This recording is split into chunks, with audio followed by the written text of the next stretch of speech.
Welcome to Satya Siddhant. Namaste. प्रेम का स्वरूप, This ideal आत्मिक character आलोक of की ours अभिव्यक्ति। will give a great Prem message वह to you Divya and us अनुभूति है that how जो दो beautiful is this हृदयों के relation भावों which की people पारस्परिक describe. समझ से उत्पन्न होती है। The loyalty जैसे between तुम्हारी husband कोयल and कल wife कंठ is a Madhur Vani voluntary मेरे sacrifice. भीतर एक ऐसा उत्साह It is true जागृत that कर no one देती is है completely जो मुझे perfect. आलस्य और प्रमाद से परे ले जाता है। तुम्हारी वाणी मुझे गहन निद्रा से जागृत करती है और अंधकार से प्रकाश की ओर प्रेरित करती है। न जाने तुम्हारी दृष्टि किस ओर संकेत करती है कि मैं तुम्हारे भीतर के विषाद को देख पाता हूँ, तुम्हारी अव्यक्त इच्छाओं को जान पाता हूँ।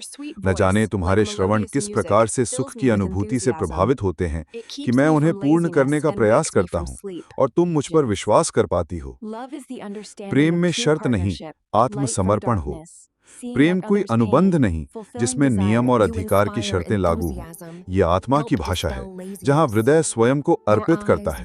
प्रेम वह ज्योति है जो अपने आलोक से दोनों को प्रकाशित करता है। प्रेम का उद्देश्य कभी भी स्वहित की पूर्ति नहीं होना चाहिए कि एक दूसरे का उपयोग न किया जाए, नहीं किसी की परिस्थिति का लाभ उठाया जाए, नहीं किसी को वस्त्र, स्वरूप या व्यवहार में इस प्रकार ढाला जाए कि उसकी स्वतंत्रता बाधित हो या उसका स्तर नीचा प्रतीत हो। प्रेम में चरित्र का निर्माण हो, आत्मबल का विकास हो, आत्मविक्षिप्तता नहीं, आत्मस्थिरता हो। प्रेम की शाश्वतता। प्रेम सदा विद्यमान रहता है क्योंकि सत्य सदा उपस्थित रहता है।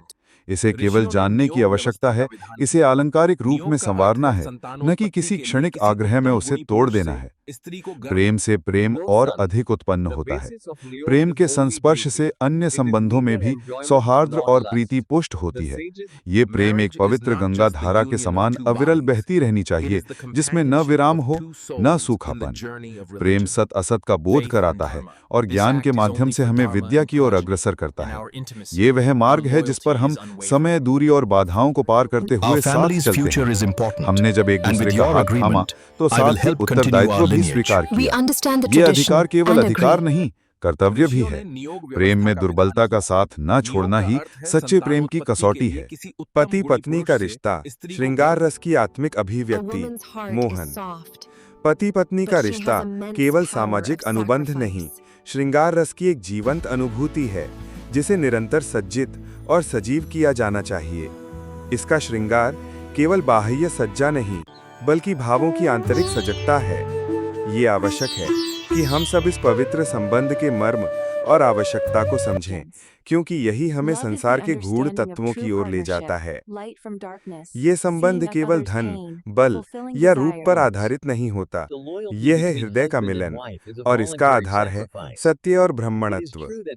वेद भी कहता है, यदि जीवन में 10 संबंध भी आए लेकिन उनमें ब्रह्मणत्व व प्रेम ना हो तो उन्हें त्याग देना ही श्रेयस्कर है, क्योंकि बल से केवल दासी प्राप्त होती है, धन से केवल मानिकणिका, परंतु प्रेम से मिलती है हृदय कणिका। ये रिश्ता चरित्र बल पर आधारित होता है। ये केवल एक दाम्पत्य नहीं बल्कि कर्तव्य पथ का सहगमन है। इसमें दोनों एक दूसरे के मार्गदर्शक बनते हैं। गुणों के आदान प्रदान से ये संबंध पुष्ट होता है। ये संबंध स्वयं एक पूजा है, जहाँ एक होता है आत्मा का पुजारी और दूसरा होता है प्रेम की मूर्ति। पूजा का अर्थ ही है सबके साथ यथा योग्य व्यवहार करना। पति पत्नी का ये पवित्र संबंध उसी व्यवहार की सर्वोच्च अभिव्यक्ति है। उत्कंठा, आत्मबल और संबंध की श्रेष्ठता। आकर्ष वैदिक। उसका स्वरूप जितना मोहक है उतना ही वह आत्मा में आनंद का संचार करता है। वास्तव में दुख का कारण अच्छाई का अभाव नहीं होता, बल्कि यह होता है कि हमने अच्छाई को अपनाया नहीं। जब अच्छाई की उपेक्षा होती है तभी दुख प्रवेश करता है। प्रज्ञा हमारी आत्मा में जन्मी जानने की उत्कंठा है। जब एक स्त्री इस उत्कंठा से किसी निर्णय की ओर अग्रसर होती है तो ये उसका चयन का अधिकार है। वह दूसरों को कष्ट से बचाने हेतु स्वयं यह उत्तरदायित्व वहन करती है। इस प्रकार यदि वह स्वयं निर्णय लेती है तो भविष्य में ये आरोप नहीं लगाया जा सकता कि परिवार ने कोई त्रुटिपूर्ण चयन किया। स्त्री में वो संवेदनशील सामर्थ्य होती है कि वह पूर्ण मन से कह सकती है, ये मुझे अच्छा लग रहा है, मैं इसके साथ जाना चाहती हूँ। जब चयन पूर्ण इच्छा और आत्मबल से होता है तब वह निर्णय सफल होता है। स्त्री लक्ष्य बदलती नहीं बल्कि वह समाज की बातों से विचलित नहीं होती। बल्कि वह उसी लक्ष्य में दृढ़ रहती है और अपने सपनों में विश्वास रखती है। उसका जीवन सपनों की रचना से प्रारंभ होता है। उसे ज्ञात होता है कि ये सपने पूरे हो भी सकते हैं और नहीं भी। फिर भी वह ये आश्वासन अपने भीतर रखती है कि यदि ये सपना सफल हुआ तो मैं धन्य हो जाऊंगी। स्त्री अपने परिवार से कुल, संस्कार और विवाह की शुद्धता। 1. विवाह और कुल की पवित्रता। विवाह केवल दो व्यक्तियों का मेल नहीं है, ये दो कुलों का, दो संस्कारों का और दो वंशों का आपसी मिलन है। जिस कुल से कन्या या वर का चयन किया जाता है, वहाँ केवल धन या बाहरी प्रतिष्ठा ही नहीं देखी जाती, बल्कि उस कुल का आचरण, उसके संस्कार और उसके परिवार की जीवन शैली को भी ध्यान में रखा जाता है। यदि किसी कुल में नशा, जुआ, चोरी, अन्याय या अधर्म की प्रवृत्तियां हैं, तो ऐसे कुल से विवाह नहीं करना चाहिए। कारण ये है कि ऐसा परिवार संतानों को भी वही दूषित संस्कार देगा। मनुष्य अपने परिवेश से सीखता है, और यदि परिवेश ही दूषित है तो भविष्य की पीढ़ी भी उसी मार्ग पर चलेगी। 2. राजा और परिवार का उदाहरण। कभी ये प्रश्न उठता है कि यदि किसी कुल में कोई सदस्य अधर्म करता है, परंतु उसी परिवार में कोई और सदस्य श्रेष्ठ कार्य कर रहा है, तो क्या ऐसे परिवार से विवाह करना उचित है? उत्तर है, यदि अधर्म करने वाला केवल एक सामान्य व्यक्ति है, तो संभव है कि अन्य सदस्य अपने आचरण से कुल को बचा लें। परंतु यदि वो व्यक्ति स्वयं राजा या उच्च पद पर है, तो उसकी छोटी सी भूल भी बड़े अन्याय का कारण बनती है। राज्य का पालन सबसे बड़ा धर्म है। जो राजा धर्म से विमुख होकर थोड़ी भी गलती करता है, वो प्रजा के जीवन को दूषित कर देता है। इसीलिए ऐसे कुल जहां अधर्म का प्रभाव शिखर पर है, वहां विवाह करना अनुचित है। 3. संस्कार और भविष्य की पीढ़ी। मनुष्य का आचरण उसकी संतान को भी प्रभावित करता है। यदि पिता अन्यायी, जुआरी या व्यसनी है, तो पुत्र पुत्री भी उसी मार्ग पर बढ़ सकते हैं। विपरीत इसके यदि पिता का जीवन संयमी और धर्मशील है, तो उसकी संतान भी उत्तम संस्कार प्राप्त करती है।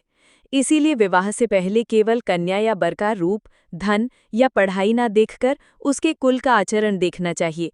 यही वेदों और शास्त्रों की शिक्षा है। 4. स्वास्थ्य और प्रकृति की दृष्टि से विवाह। शास्त्रों में विवाह के समय शारीरिक दोषों और अस्वस्थ जीवनशैली पर भी ध्यान देने को कहा गया है। यदि किसी परिवार में बार बार गंभीर रोग, विकार या अनैतिक प्रवृत्तियां चल रही हों, तो वहां विवाह करना उचित नहीं है, क्योंकि ये केवल व्यक्ति तक सीमित नहीं रहता, बल्कि वंशानुगत दोष संतानों तक पहुंचते हैं। 5. निष्कर्ष। संबंध एक साधना, एक उत्तरदायित्व। लेखक आकर्ष वैदिक। क्या ये संबंध किसी कमजोरी का नाम है? क्या ये कोई अधूरी कामना है जो हमें एक सीमित डगर पर रोक देती है और उसी की परिधि में हमें कष्ट अनुभव कराती है? यदि हम संबंधों को केवल सामाजिक बंधन, इच्छा या आश्रय के रूप में देखें, तो ये दृष्टि अपूर्ण है। संबंध वास्तव में एक साधना है, आत्मा से आत्मा की यात्रा। जैसे गुरु अपने विद्यार्थी से और विद्यार्थी अपने गुरु से सुख का साक्षात्कार करते हैं, ठीक वैसे ही प्रत्येक आत्मा को अपने भीतर के सत्य सुख को पहचानना होता है। ये सुख ना तो भौतिक है, ना ही अल्पकालिक। ये वो सुख है जो धर्म के मार्ग से, उत्तरदायित्व की भावना से और सच्चे ज्ञान के वितरण से प्राप्त होता है।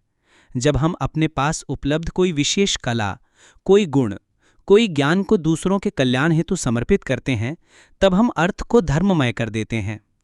तब वो धन, वो सामर्थ्य केवल निजी नहीं रहता, बल्कि एक उत्तरदायित्व बन जाता है, और यहीं से हमारा पुरुषार्थ प्रारंभ होता है। जब एक शिक्षक अपने ज्ञान को शिष्य को समर्पित करता है और जब वो शिष्य उस ज्ञान से जीवन में सफल होता है, तब उस गुरु की कामना भी पूर्ण होती है। यही सच्चा सुख है, यही सत्यार्थ कर्म है। ऐसी स्थिति में व्यक्ति समझ पाता है कि मैंने अपने कर्तव्य को निभाया है। मैं उस माध्यम का पात्र बना जिसके द्वारा ज्ञान की धारा प्रवाहित हुई। मैंने जो प्राप्त किया उसे ग्रहण किया और दूसरों को दे सका। अब मैं निष्काम होकर इस कर्म में संलग्न हूं। जब ये भाव जन्म लेता है, तभी व्यक्ति वास्तव में मोक्ष की ओर अग्रसर होता है, क्योंकि वो अब सुख की अपेक्षा नहीं, बल्कि सुख के कारण बन चुका होता है। प्यार का इंद्रधनुष, बदलते रंग, अडिग प्रेम। बंधुओं, प्रेम एक इंद्रधनुष की तरह है। समय के साथ उसके रंग बदलते हैं, परंतु प्रेम का मूल कभी नहीं बदलता। रंग बदलते हैं पर प्रेम नहीं बदलता। लाल की तीव्रता से लेकर जामुनी की आत्मा तक प्रेम हर पड़ाव में नया रूप पाता है। आज मेरी भावना बदली नहीं है, हाँ, उसका स्वरूप जरूर परिपक्व हुआ है। जुनून से शांति में, शांति से सुकून में, गर्माहट से विश्वास में और विश्वास से आत्मा की गहराई में। यही है प्रेम की सच्चाई। प्यार नहीं बदलता, वो बस और चमकता जाता है। प्रेम में विश्वास, क्योंकि आज है कि उस साथी को भी प्रेम हो गया था, भले वो अब ना जानती हों, परंतु प्रेम का अंत नहीं होता। प्रेम सदा हर अवस्था में विद्यमान रहता है। भय चिंता में जिससे वो व्यक्ति कभी दया, क्रोध आदि भाव विकसित होता है, उसको अपने प्रति भय दूर करना है। वो हमारा साथी, पत्नी अंग है। हम अपने को कैसे पूर्ण करें? अधूरे भाव रूपी कार्य को हमें अपने आप से जुड़ना है, संबंध बनाना है। पति पत्नी का आदर्श संबंध, निष्ठा, आत्मीयता और कर्तव्य बोध की अभिव्यक्ति।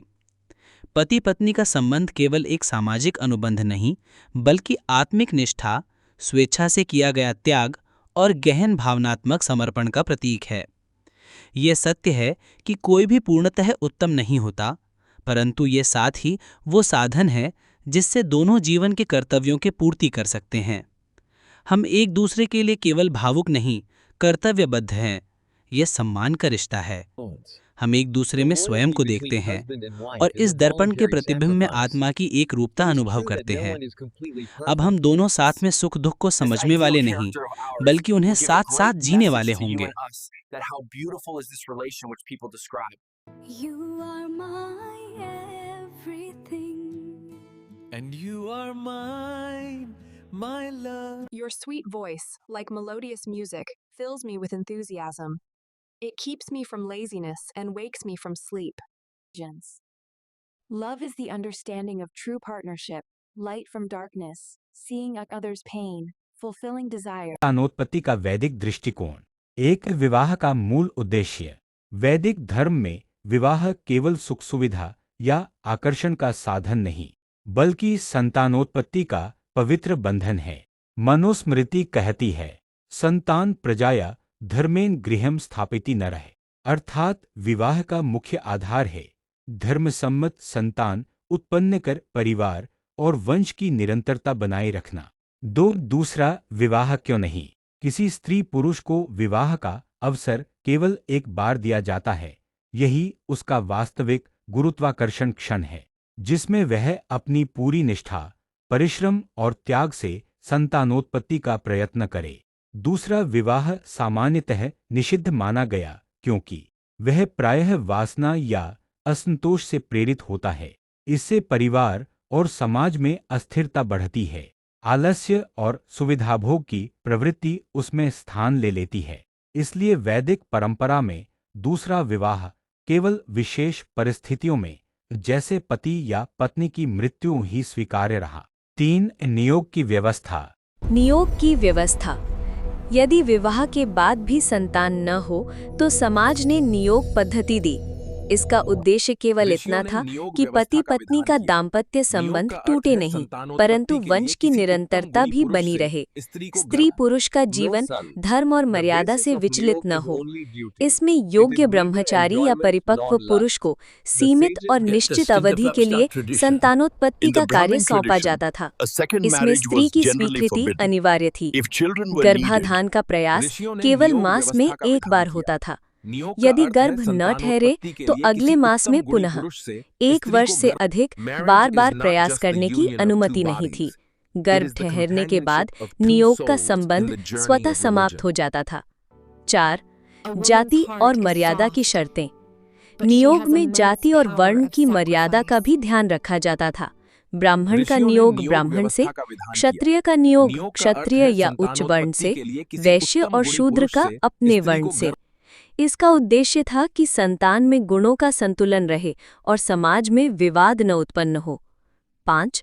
उदाहरण और आदर्श। महाभारत में माता कुंती ने नियोग के द्वारा धर्मराज, भीम और अर्जुन जैसे उच्चतम पुत्र उत्पन्न किए। इससे स्पष्ट होता है कि नियोग कोई सामान्य व्यवस्था नहीं बल्कि धर्म, मर्यादा और संतानोत्पत्ति की शुद्धतम साधना थी। 6. आधुनिक दृष्टि से संदेश। आज नियोग की परंपरा नहीं रही, परंतु इसका संदेश शाश्वत है। विवाह केवल आकर्षण नहीं, जिम्मेदारी है। संतानोत्पत्ति धर्म और वंश की निरंतरता का आधार है। पति पत्नी का संबंध केवल सुख साधन नहीं बल्कि त्याग और मर्यादा का बंधन है। समाज को स्थिर रखने के लिए धर्म सम्मत व्यवस्थाएं आवश्यक हैं। नियोग और स्त्री की स्वीकृति। शुद्ध साहित्य प्रवचन। संतान का प्रश्न केवल एक परिवार का नहीं बल्कि वंश और समाज की निरंतरता का प्रश्न है। वैदिक काल में जब किसी कारणवश पति संतानोत्पत्ति में असमर्थ हो जाता था या पति का अकाल निधन हो जाता था, तब नियोग की प्रथा अपनाई जाती थी। ये प्रथा किसी वासना की पूर्ति के लिए नहीं बल्कि संतानोत्पत्ति के धर्म की रक्षा हेतु थी। इसमें स्त्री की स्वीकृति सर्वोपरि मानी जाती थी। स्त्री का भाव और स्वीकार्यता। स्त्री यदि कहे, मैं अपने पति की खुशी में ही अपनी खुशी देखती हूँ, यदि संतान की इच्छा है और पति की अनुमति से कोई अन्य योग्य पुरुष संतानोत्पत्ति के लिए नियुक्त किया जाए तो मैं इसे धर्म समझकर स्वीकार करूंगी, परंतु ये कार्य वासना से नहीं बल्कि धर्म और संतानोत्पत्ति की शुद्ध भावना से होना चाहिए। तो ये उसके धैर्य, त्याग और धर्म पालन की श्रेष्ठता का परिचायक है। पति की भूमिका। पति का कर्तव्य केवल स्त्री को तृप्त करना नहीं बल्कि वंश और समाज की निरंतरता सुनिश्चित करना है। यदि वो स्वयं असमर्थ Our family's future is important, and with your agreement, I will help continue our lineage. We understand the tradition and agree. संतान हमारे वंश की निरंतरता है।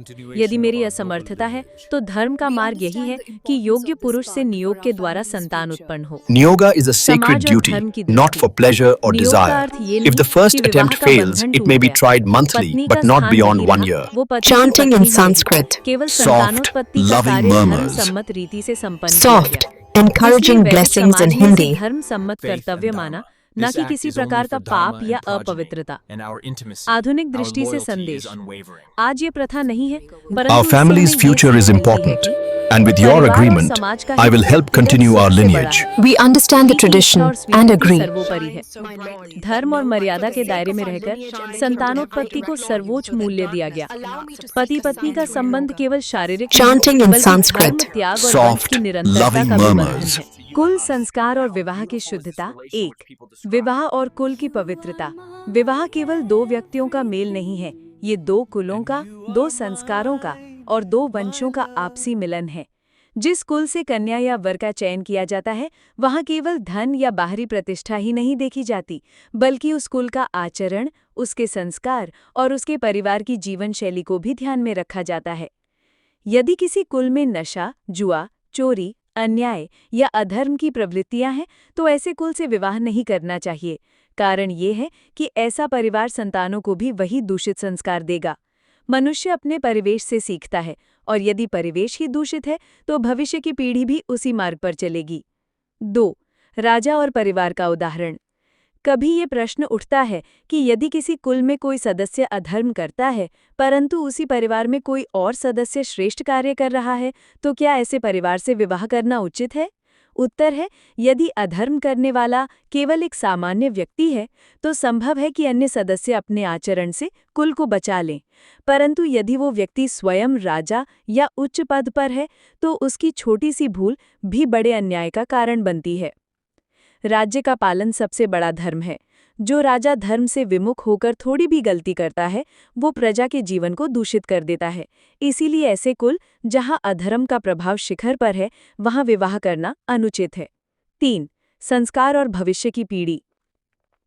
मनुष्य का आचरण उसकी संतान को भी प्रभावित करता है। यदि पिता अन्यायी, जुआरी या व्यसनी है, तो पुत्र पुत्री भी उसी मार्ग पर बढ़ सकते हैं। विपरीत इसके यदि पिता का जीवन संयमी और धर्मशील है, तो उसकी संतान भी उत्तम संस्कार प्राप्त करती है। इसीलिए विवाह से पहले केवल कन्या या वर का रूप, धन या पढ़ाई ना देखकर उसके कुल का आचरण देखना चाहिए। यही वेदों और शास्त्रों की शिक्षा है। 4. स्वास्थ्य और प्रकृति की दृष्टि से विवाह। शास्त्रों में विवाह के समय शारीरिक दोषों और अस्वस्थ जीवनशैली पर भी ध्यान देने को कहा गया है।